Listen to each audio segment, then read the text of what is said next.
નમસ્કાર મિત્રો, સ્વાગત છે તમારું મારી યુટ્યુબ ચેનલમાં. મિત્રો, આજના વિડીયોમાં આપણે વાત કરીશું કે રાશન કાર્ડમાં નામ કેવી રીતે એડ કરવું. નામ ઉમેરવું હોય રાશન કાર્ડમાં તો કઈ રીતે ઓનલાઈન ઘરે બેઠા ઉમેરી શકાય તે આપણે આ વિડીયોમાં શીખવાના છે. પણ વિડીયો શરૂ કરતા પહેલાં જો ચેનલ પર નવા હો તો ચેનલને સબસ્ક્રાઈબ ના કરી તો સબસ્ક્રાઈબ કરી દો, જેથી કરીને આવનારા તમામ નવા વિડીયોનું નોટિફિકેશન તમને મળતા રહે. તો સૌથી પહેલાં તો તમે ગૂગલમાં જઈ અને ડિજિટલ ગુજરાતની વેબસાઇટ ઓપન કરવાની છે, જ્યાં તમે જોઈ શકો છો.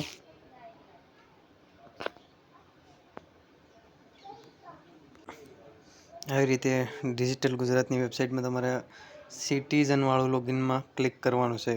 આ બે તમારે યુઝ નથી કરવાના. આ સ્કૂલ અને ઓફિસ માટે છે. આ પહેલું જે સિટીઝનવાળું છે એના પર ક્લિક કરવાનું છે. આમાં જો તમારું અકાઉન્ટ ન હોય તો આ ઓપ્શન મળશે ન્યૂ રજિસ્ટ્રેશન, એના પર ક્લિક કરવાનું છે. ત્યારબાદ અહીંયા તમારો mobile number, email ID, password અને કેપ્ચા એન્ટર કરી તમે આઈડી બનાવી શકો છો તમારી. અને ત્યારબાદ અહીંયા એ આઈડી પાસવર્ડ એન્ટર કરી કેપ્ચાને લોગિન કરી લેવાનું છે. તો હું અત્યારે લોગિન કરી લઉં છું. લોગિન થઈ ગયા પછી તમારે અહીંયા જે એક ઓપ્શન મળશે રિક્વેસ્ટ અ ન્યૂ સર્વિસ પર ક્લિક કરવાનું છે. એના પર ક્લિક કરશો એટલે આવી રીતના કંઈક આવશે. અહીંથી તમારે ફિલ્ટર કરી લેવાનું છે. સિલેક્ટ ઓલ પર ક્લિક કરી અને રાશન કાર્ડ સિલેક્ટ કરવાનું છે, જેથી કરીને રાશન કાર્ડની બધી સર્વિસ અહીંયા શો કરે.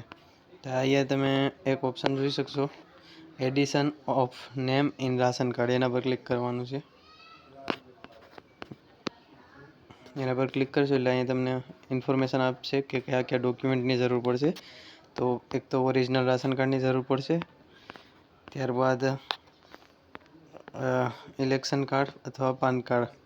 જો મેરિટ લગ્ન થવાના કારણે નામ ઉમેરવાનું હોય તો આ બેમાંથી કોઈ પણ ડોક્યુમેન્ટની જરૂર પડશે. ડ્રાઇવિંગ લાયસન્સ, પાસપોર્ટ કોઈ પણ. નાના બાળકોનું ઉમેરવું હોય તો એની પાસે આ ડોક્યુમેન્ટ ના હોય, એટલે એની પાસે આધાર કાર્ડ હોય નાના બાળકોનું, એટલે એની ગવર્મેન્ટ ડોક્યુમેન્ટ હેવિંગ સિટીઝન ફોટોમાં આધાર કાર્ડ અપલોડ કરવાનું છે નાના બાળકોનું હોય તો. ત્યારબાદ આમાં ઓરિજિનલ આધાર કાર્ડ અપલોડ કરવાનું છે, જેમાં નામ ઉમેરવાનું છે. ત્યારબાદ જો લગ્નથી નામ ઉમેરવાનું હોય તો મેરેજ સર્ટિફિકેટ અપલોડ કરવું પડશે, અથવા અને એની સાથે ઇલેક્શન કાર્ડ પણ જો બાળકોનું હોય તો આ ટ્રુ કોપી ઓફ રજિસ્ટર્ડ સેલમાં જન્મનો દાખલો અપલોડ કરી દેવાનો છે, એટલે થઈ જશે. એટલું કરીને તમારે 20 રૂપિયાનું પેમેન્ટ કરી દેવાનું છે. કન્ટિન્યુ સર્વિસ પર ક્લિક કરીને પેમેન્ટ કરવાનું આવશે. ત્યારબાદ પેમેન્ટ કરી દેશો 20 રૂપિયાનું અને સબમિટ થઈ જશે, એટલે તમારી રિક્વેસ્ટ સબમિટ થઈ જશે. અને જ્યારે પણ મામલતદારના ઓપરેટર દ્વારા તમારી અરજી તપાસવામાં આવશે ત્યારે એ તમારું નામ છે તે એડ કરી દેશે રાશન કાર્ડમાં. તો આવી રીતે તમે ઘરે બેઠા ઓનલાઈન તમારા રાશન કાર્ડમાં નામ ઉમેરી શકો છો. વિડીયો સારો લાગે તો લાઈક કરો, શેર કરો. ચેનલને સબસ્ક્રાઈબ ના કરી તો સબસ્ક્રાઈબ કરી.